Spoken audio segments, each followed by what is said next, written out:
رئیس محترم جمهوری اسلامی ایران جناب یاری مسعودی پزشکیان، برادر عزیز، خانم ها و جنابان، حضور شما را در همایش تجارتی سرمایه‌گذاری و گردشگری تاجیکستان و ایران خیر مقدم میگویم. مسلم است که بخش‌های تجارت اقتصاد در تحکیم دوستی و شریکی مردمان کشورهای ما نقش خیلی مهم دارند.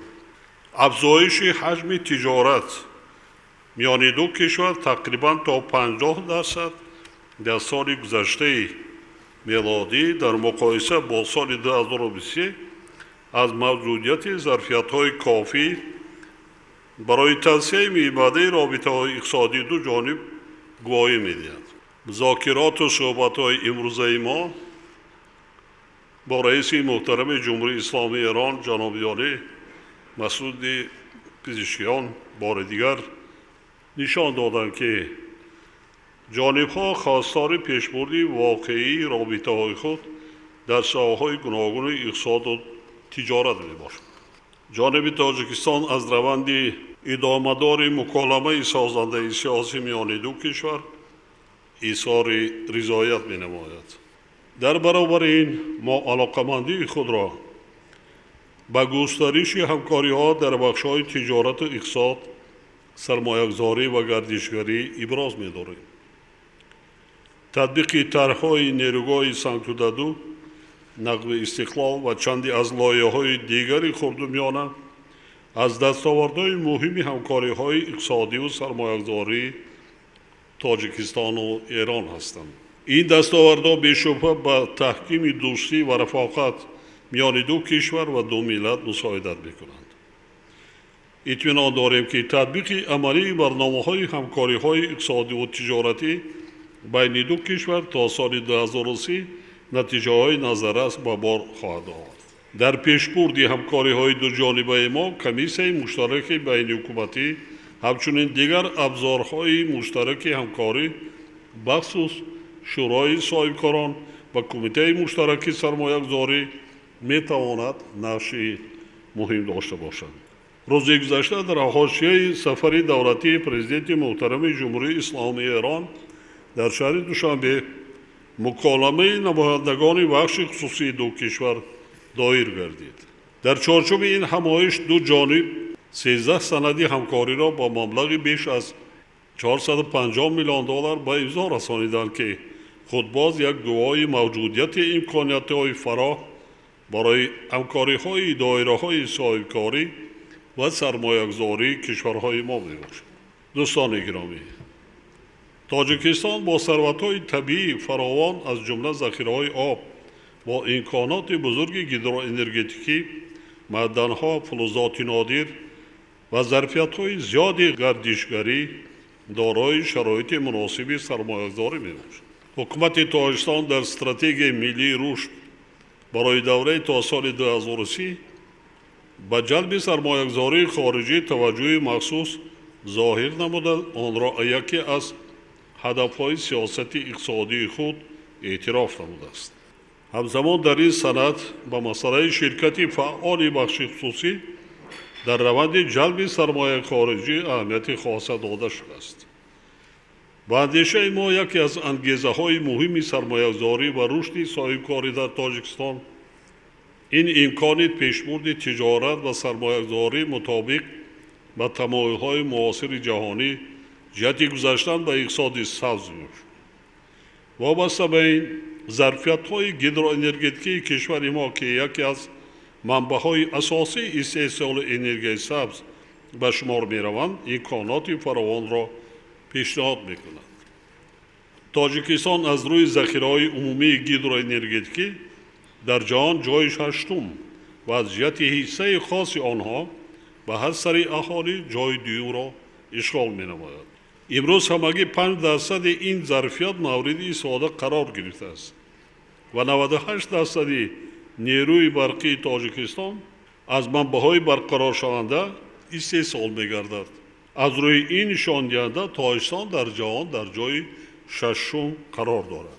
تاجیکستان نقش دارد که در آینده نزدیک استحصال انرژی را طبق طلبات معیارهای حفظ محیط زیستی تا 2 برابر افزایش دهد. اطمینان داریم که اقتدار بزرگ انرژی سبز تاجیکستان در آینده میتواند نه تنها به نفع ما بلکه دیگر کشورهای منطقه از جمله ایران استفاده شود. محترم اشتراکداران همایش، ما صنعتی کنانی با صورت کشور را همچون هدف راهبردی انتخاب نمودیم. کشورهای هوسمند می توانند در بخش‌های گوناگون صنعت همکاری سودمند را با تاجیکستان برآورند. در این ردیف صنعت کوهی، متالورژی، ماشین سازی، غذایی و بافندگی، کیمیا و داروسازی، اینچنین استحصال مسائل ساختمان از جمله سمت‌های مورد توجه به حساب می‌روند. بنابراین بنیاد کارخانه‌های مشترک استحصال محصولات دارای ارزش بلندی علاوه شده در این ساحه به نفع هر دو جانب خواهد بود. در برابر این بخش کشاورزی تاجیکستان با در نظر داشت اقلیم مساعد و ذخیره‌های فراوان آب یکی از سمت‌های آینده‌دار به شمار می‌رود. همکاری در سمت‌های پرورش، کارکرد و صادرات میوه سبزیجات، پنبه و پیله ابریشم، شاخه‌های باغداری، عسل پروری و چاره‌داری از لحاظ اقتصادی سودآور خواهد بود. در این زمینه تأسیس کارخانه‌های کارکرد محصولات کشاورزی برای صادرات و مرکزهای لوجستیکی به مقصد موافق دانسته می‌شود. ما اینچنین برای همکاری سودمند با سرمایه‌گذاران ایرانی در رشد بخش‌های مالیوی و بانکداری منفعت‌دار است. ساحه گردشگری نیز یکی از بخش‌های مهم همکاری‌های دو کشور ارزیابی می‌گردد. ما برای رشد اینفراستراکتور گردشگری و استفاده اقتدار بزرگ آن بخصوص گردشگری کوهنوردی، اکولوژی و سالمگردانی هوسمندیم. جاری نبودن نظام لغو روابط برای شهروندان دو کشور در مدت 30 روز زمینه مساعد را برای رشد همکاری‌های جانبا در این ساحه فراهم آورده است. در عرفه جشن نوروز قرار داریم. ما باید شماره پروازها را خیلی زیاد کنیم. چنانچه معلومات من دارم هر سال در وقت تعطیل جشن نوروز از جمهوری اسلامی ایران تا 12-14 میلیون نفر مردم با گردشگری به کشورهای خارج سفر میکنند با اهل خانواده. برای چی در اینجا آمده سیر و گشت نکنند، هم بهره برند هم تماشا کنند. جشن نوروز این تاریخ و تمدن باستانی ما شماست. من فکر میکنم که این بینیت سودآور است. فقط ما توانیم که به مردم معرفی کنیم از حالا با واسطه اینترنت، با واسطه دیگر راه و روابط که نیست، شرایط خوبی مهمانخانه ها دیگر را از ما وابستگی دارد که مهیا کنیم و شماره پروازها خیلی زیاد کرده شود در این موسم که مردم آزادانه رفت آمد کند. دوستان گرامی، در برابر امکانات و ظرفیت‌های موجود حکومت جمهوری تاجیکستان برای سرمایه‌گذاران 110 امتیاز و سبوکی‌های مالیاتی و گمرکی در مجموع بیش از 240 نامگوی ضمانت‌های حقوقی را مقرر نموده است. همچنین در 5 منطقه آزاد اقتصادی تاجیکستان برای فعالیت سرمایه‌گذاری و صاحبکاری شرایط مساعد پیش بینی گردیده است.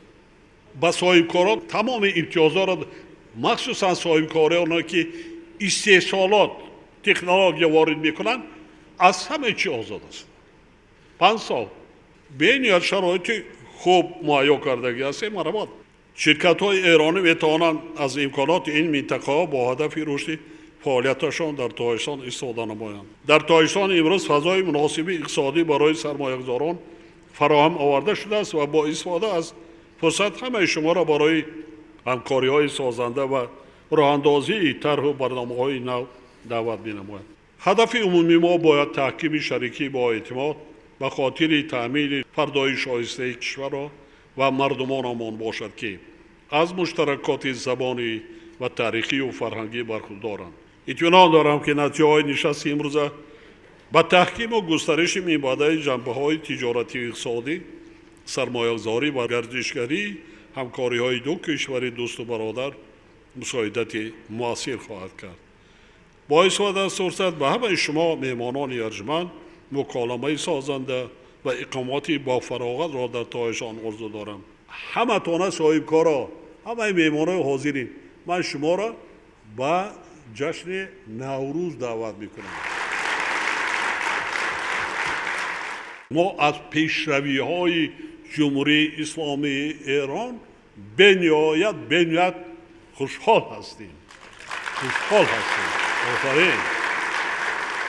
ما طرز کار کنیم که توجه ما بیشتر به تربیت کادرها، به علم، به معارف، به تکنولوژیا، به فنهای دقیق، اختراعکارا داشته باشیم، مهندسا داشته باشیم، محتاج و پایبند دیگران نشویم.